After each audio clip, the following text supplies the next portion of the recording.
Purihin ang Panginoon. Okay, you may be seated for a while at maikli lang po ang mensahe natin ito. Subalit ito po ay mahalaga at malaman. Bibigyan ko kayo ng isang example na inilapit po sa akin sa Taiwan noong isang araw. Isang pong mag-ina. Isa pong ina ang may dalawang anak na iniwan niya dito sa Pilipinas, ng ibang bayan siya upang makapaghanap buhay at mapag-aral niya ang kanyang mga anak. Subalit, sa dikalaunan, usually kapag ang nagkahiwalay ang pamilya, may sama ng loob na namumuo either sa ina o sa mga anak. Nasusundan niyo ba? So may nagpasabi sa akin, Brother Mike, pwede bang maisturbo ka? Kako, bakit? Darating po ang aming mga kapatid dito sa Taiwan. Siya po ay nagbiyahe po ng 5 oras para lang mailapit sa inyo ang kanilang suliranin mag-ina. 5 hours ride from where I was to where they were.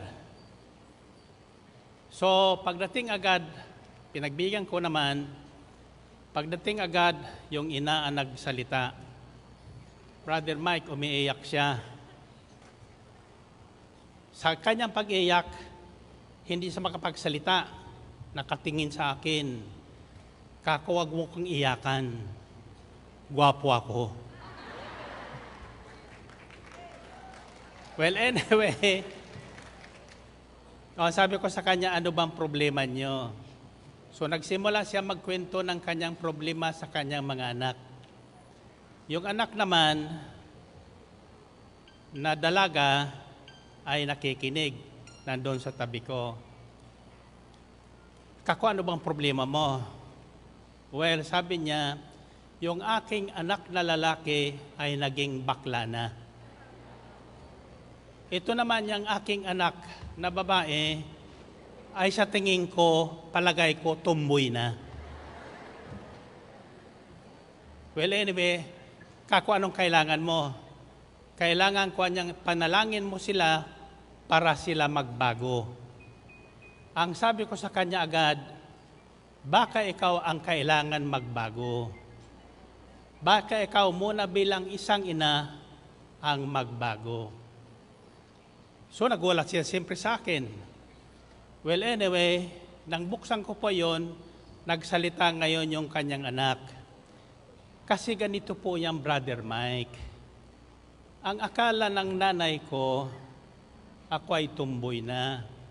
Sapagkat yung aking kapatid na lalaki panganay ay naging bakla. Ang tawag pangana, sabi ng ina, naging transgender na. Ang sabi naman ng bata, hindi po, mami. Hindi po naging transgender ang aking kapatid. Naging bakla lang. Bakit? Ngayon, sabi ko sa kanya, pakinggan niyo mabuti ito sapagkat ang isip ng ina ay may impluensya sa anak. At ang pangamba ng isang ina, agam-agam at sinasabi niya, ayon sa kanyang paniniwala, ay nagkakatotoo. Ang buti na lang, nung sabihin kong sa kanyang anak, magsalita ka ngayon. Binuksan niya ang kanyang dibdib. Ang problema niya na nanay, wala sa akin, nasa sayo. Sapagkat walang tama sa aming dalawa, wala kang kinakampihan pag may nakarating sa iyong sumbong, kundi ang tama ang kuya ko. Ako laging mali. Naisip ko na niya, sa totoo lang niya, Brother Mike, naisip ko nang magpakamatay. Sapagkat walang halaga ko sa nanay ko. Pero mahal ko niya ang nanay ko.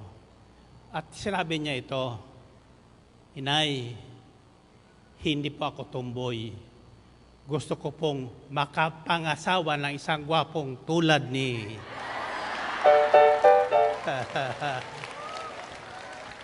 Well, anyway, ang sabi ko sa nanay, hindi ako nagkamali sa aking discernment.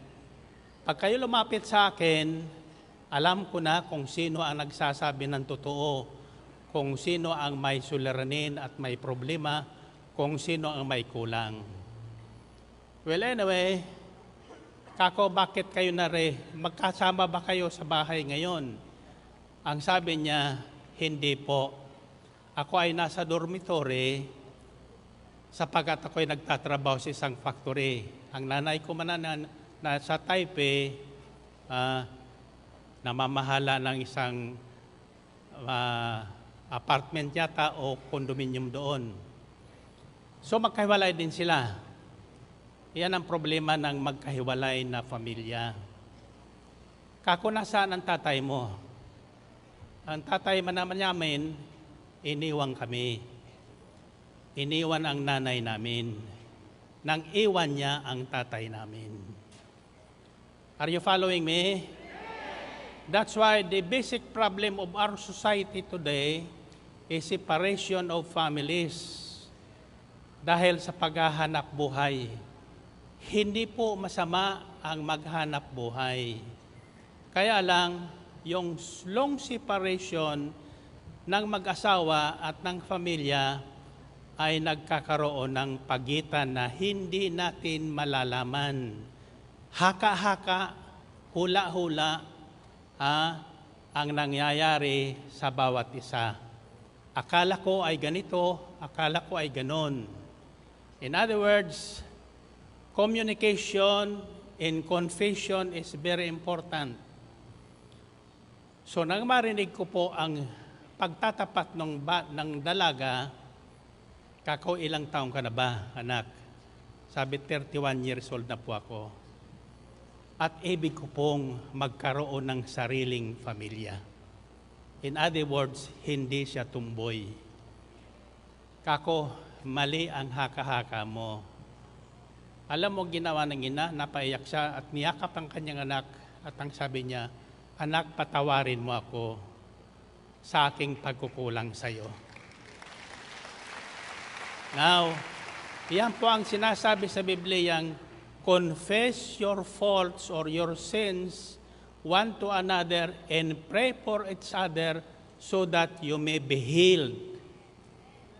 Yan, pinagsisimula ng kagalingan ng katawan, kagalingan ng isipan, kagalingan ng relasyon sa isa't isa ay pag-amin ng kakulangan ng sarili. Nasusundan nyo? Mahilig kasi tayong magtuturo. Ikaw kasi. Tatandaan nyo, kapag nagturo ka ng isang daliri, 3 ang nakaturo sa iyo. At ang isa ay nasa itaas. Ibig sabihin nito, God is our witness. Na ang nakikita mong pagkukulang ng kaharap mo, 3 ang pagkukulang mo sa Kanya. 3 ulit ka magsisisi. Well, anyway, after the confession, nagyakapan sila at hinawakan ko ang kanilang kamay at kami nanalangin. Miracles of miracles, mula sa sandaling yon, nagkasundo ang mag-ina. At dahil sa ginawa ng Panginoon, nakalibre ko ng hapunan.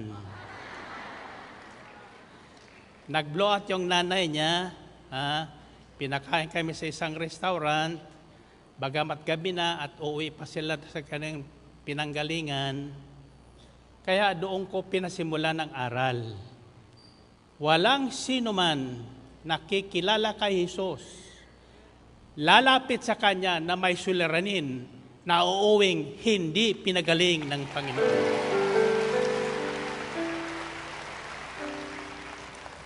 Kaya kami lahat ay nasiyahan, Sister Belen at ang aming mga kasamahan, sapagkat magkasama ang inang umuwing nasisiyahan. At ang sabi ko doon sa bata, nag-aatin ka ba ng El Shaddai? Hindi po. Nagsisimba naman na niya ako. Alam mo, marunong talaga ang Diyos. Ang sabi ko sa kanya, kailangan mo ng taga-akay, yung nasa El Shaddai na. Dumating yung isang kaibigan niya na matagal na sila hindi nagkikita. At ito naman ay kasamahan natin sa isang gawain doon sa El Shaddai. So nag-usap silang dalawa. Yung isa naman, 12 years na doon, kararating lang galing dito sa ating bansa, sapagkat dito pa ako hinahabol niya. Nang malaman niya nandun ako, so humabol din siya. Nagkita sila. Kako, ikaw naman, ano mang problema mo? Brother Mike, problema ko asawa. Kako, may asawa ka na? Wala pa po. Gusto ko pong magkaasawa. So nag-usap silang dalawa. Kako, bago ka mag-asawa, akayin mo sa gawain ang kaibigan mong ito. Ikaw ngayon ang aakay para siya makalapit ng personal sa Panginoong ating pinaglilingkuran. Amen ba? So at least, nakasundo sila. Ang problema lang nila, ang off nung dalawa, hindi magkasabay. May araw sila, pero ang pinapasukan nilang pabrika ay iisa. Magkahiwalay lang sila ng dormitory. So, ang off ng isa, hindi sabay doon sa isa. Sabi ko, huwag niyong problemahin yan. Manalangin kayo sa isa't isa, magkakasama kayo sa gawain ng Panginoon. Amen ba? So, ito po ang nagganap sa babaeng dinudugong ito. Na malimit nating marinig ang kwento ng babaeng ito. Subalit, sa aking pagninilay, 4 pong hakbang ang nagginawa ng babaeng ito bago nakalapit sa Panginoong Kristo. Ang sabi sa Biblia, nang marinig niya ang mga sinasabi ng tao tungkol kay Jesus. In other words, hindi pa narinig ng babaeng ito si Jesus. Hindi pa nakikita ng babaeng ito na naubusan ng kanyang yaman sa pagpapagamot dahil sa kanyang pagdurugo for 12 years. Hindi pa niya nakikita si Jesus. Hindi pa niya naririnig si Jesus. Narinig niya ang tungkol sa sinasabi ni Jesus at sa ginagawa ni Jesus sa mga tao sa pamagitan ng mga kwento-kwento at patotoo ng mga taong nakalapit na kay Kristo. Ganyan po kahalaga ang ating mga patotoo sa buhay. Nagkaroon ng ganitong gawain dahil sa aking patotoo sa ginawa sa akin ng Panginoon. Ang patotoong yon ay narinig ng mga tao at pinaniwalaan ng mga tao. Sila rin ay kusang loob na lumapit kay Kristo. Kusang loob na lumapit kay Kristo. At dito ipinakita sa akin ng Panginoon, ng Espiritu ng Panginoon, na walang sino mang lalapit kay Jesus na nakarinig ng kanyang sinabi at ginawa na hindi pagpapalain ni Jesus. Amen? Sino ka man, ano man ang inyong relihiyon, ano man ang inyong paniniwala, kung nakarinig ka ng mabuting balita tungkol kay Jesus at tungkol sa ginagawa ni Jesus sa pamagitan ng ibang tao na nakaranas ng kagandahang loob ng Diyos, ang unang gagawin mo ay magbabagong isipan. Magbabagong isipan. Dati, nakatuon ang babae sa kanyang malubhang kalagayan. Palubha ng palubha sapagkat lahat na doktor ay kanya nang nilapitan, naubos na ang kanyang kayamanan, pero lalo na siyang lumalala. Ano sa tingin niyo ang pakiramdam ng taong yon? Mamamatay na.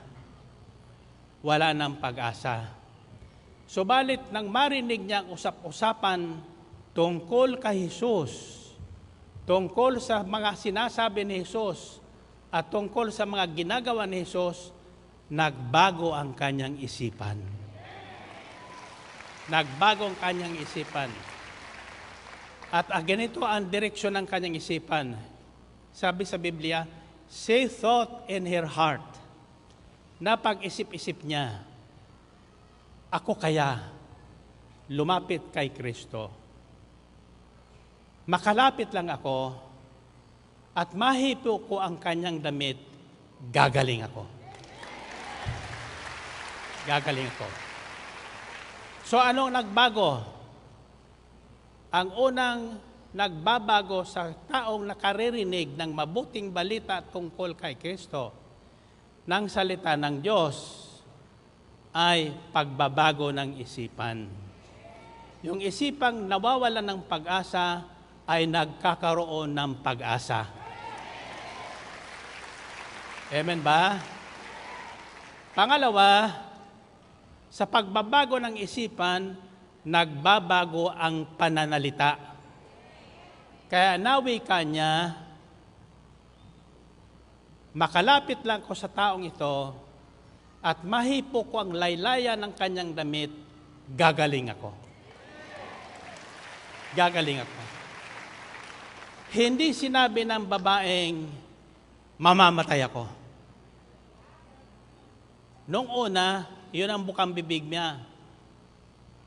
Tuwing siyang duduguin, mamamatay na ako. Mamamatay na ako. Totoo hindi? Nanghihina na ako. Nanghihina na ako. Matanda na ako. Matanda na ako. Pangit na ako. Pangit na ako. Narinig niyo ba sa bibig ko yon? Anong naririnig niyo? Kaya ang tingin niyo ay purihin natin ang Panginoon. Purihin na Diyos. Pangalawa, nanatili ba siyang ang babaeng nakinig sa mga usap-usapan? Basta niya ba sinabing, lalapit ako at hihipo ko ang kadamit niya at ako'y gagaling? Ano ang ginawa niya? Lumapit. Ginawa niya ang naisip niya, sinabi niya, ang sinabi niya, ginawa niya. Hindi niya sinabing, napakalayo naman ang Ambel. Nandito ko sa Pampanga, baha pa kami, Brother Mike. Pwede bang ikaw na lang ang pumunta dito? Hindi. Kung anong naisip niya, pinaniwalaan niya, sinabi niya, at ginawa niya.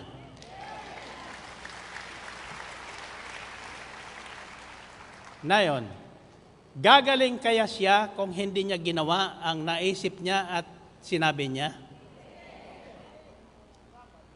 Tiyak hindi. Tiyak hindi. Maraming taong nakaririnig na mabuting balita, nakaisip ng mabuti,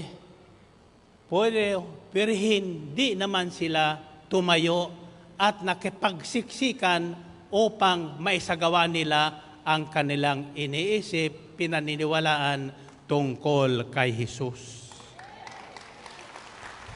Amen ba? Sa Hong Kong, binahagi ko po ang 4 pillars of our faith. 4 na haligi ng ating pananampalataya.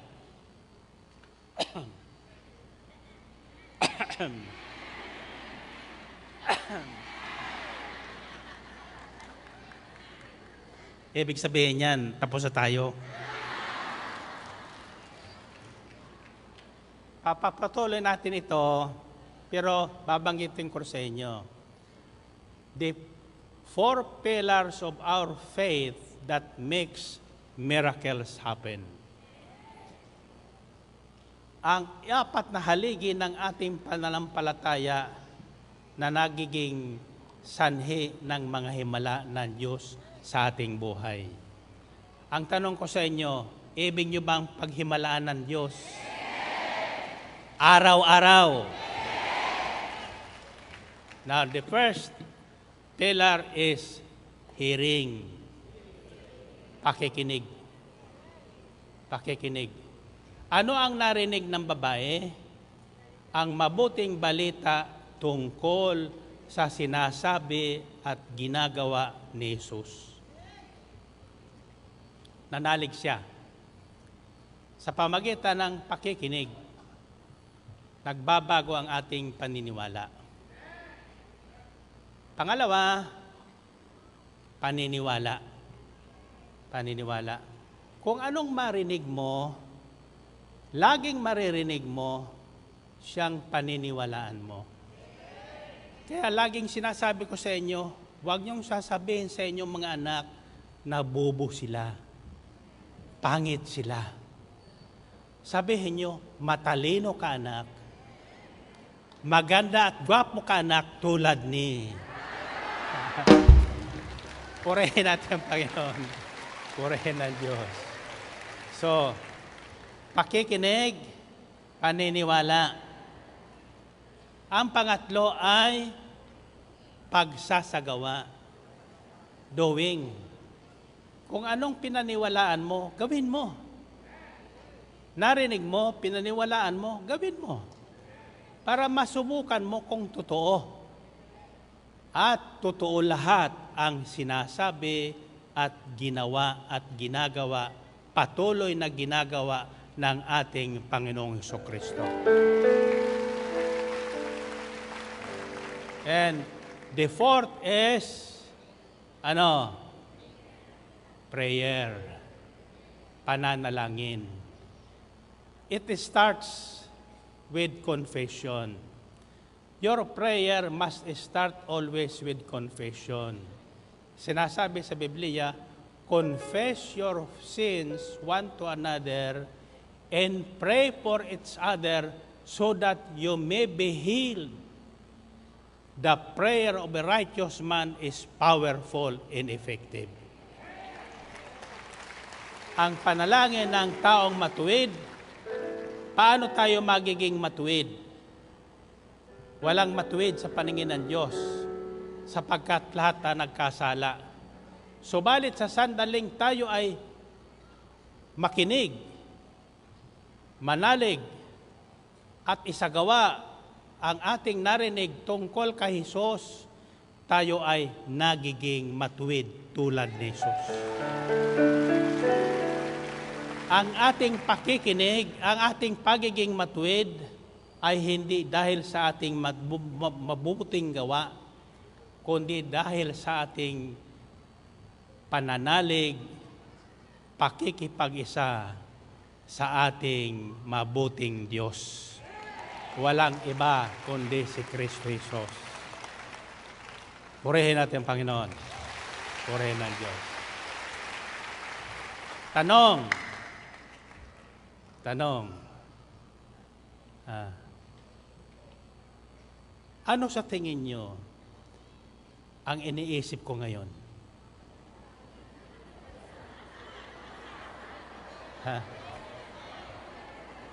Ako alam ko ang iniisip nyo.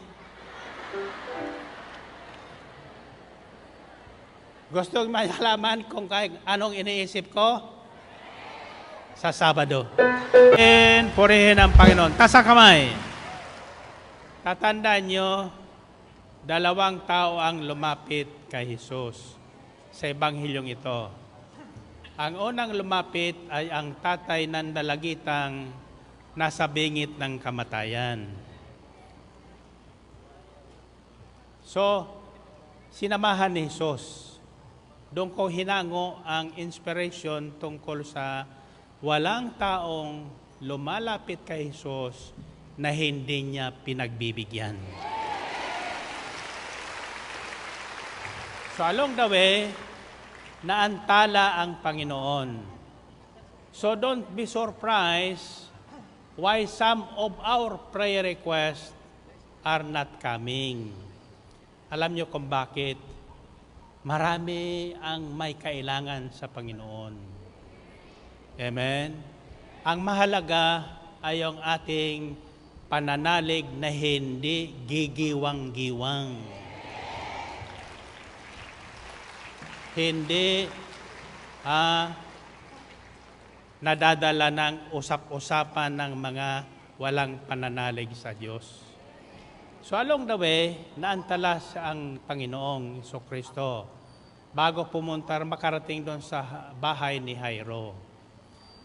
Nang papalapit na sila, dumating ang masamang balita. Tatandaan nyo, bago gumanda ang panahon, sumasama muna ang panahon. Lumalala. So nakarating ang balita, narinig ni Jesus. Ang sabi ng mga katulong na galing sa bahay ni Jairo, huwag mo nang abalahin si Jesus. Patay na ang anak nyo. Anong sinabi ni Jesus kay Jairo? Huwag kang matakot.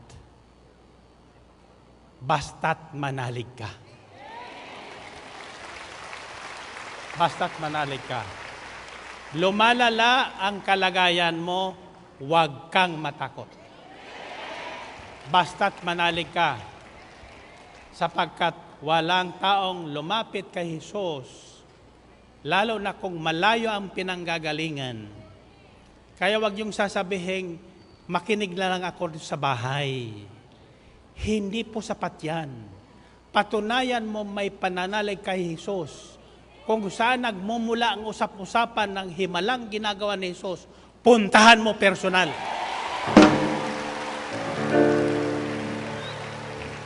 At makikita mo. So, dumating ang Panginoon, sinama ang kanyang mga alagad at si Jairo sa bahay. Nag-iiyakan na siyempre doon sapagkat sa tao, patay na talaga yon. Patay na. Ang sabi ng Panginoon, bakit ba kayo nag-iiyakan dyan sa labas? Patay na niya bata? Hindi patay. Sa Panginoon, walang patay. Lahat ay buhay. Sapagkat ang Diyos natin ay buhay na buhay. Ang sino mang sa Kanya ay manalig at manampalataya ay hindi na mamamatay. Ang sabi ng Biblia. Amen ba? Ang kailangan lang manalig tayo ng tapat. Huwag tayo mag-aalinlangan. Don't change your mind from hopefulness to hopelessness. Always be hopeful that your miracle is coming your way. Amen ba? At iyon na nga ang napatunayan ng Panginoong Kristo, kahit patay na ang damdamin mo sa boyfriend mo, bubuhayin ni Jesus yan. Amen ba? Kahit patay na ang damdamin mo sa mister mong sumakalang bahay, kayang-kayang buhayin ng Panginoon yan. Amen ba? Taas ang kamay nyo. Ang sabi ng iba, Brother Mike, patay na sa akin yon. Patay sa'yo. Tatandaan nyo, nang kayo ay pagsamahin, narinig yung sermon sa merkado, hindi kayo ang nagsama.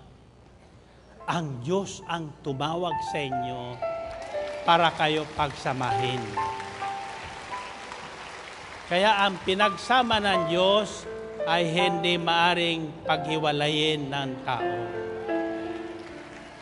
Paghiwalayin man sila ng tao, muli silang pagsasamahin ng Diyos.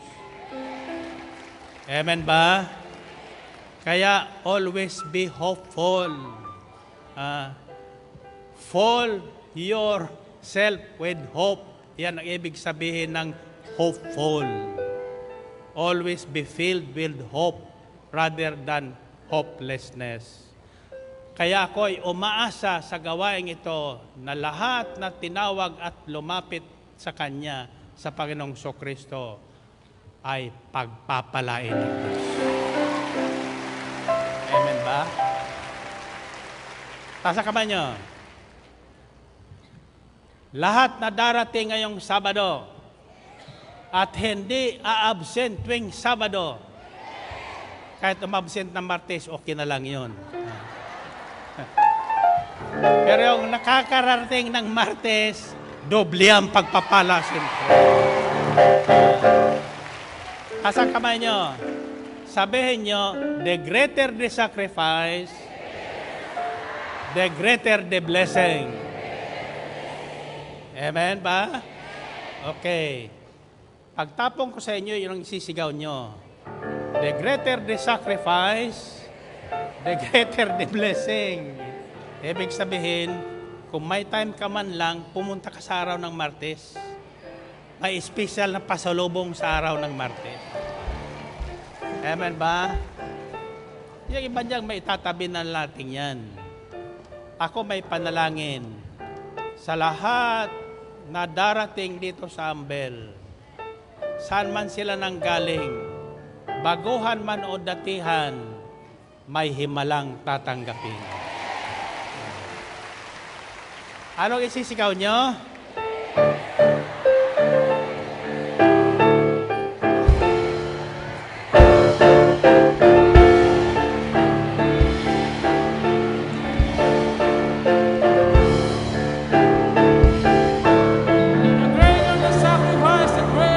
God bless you.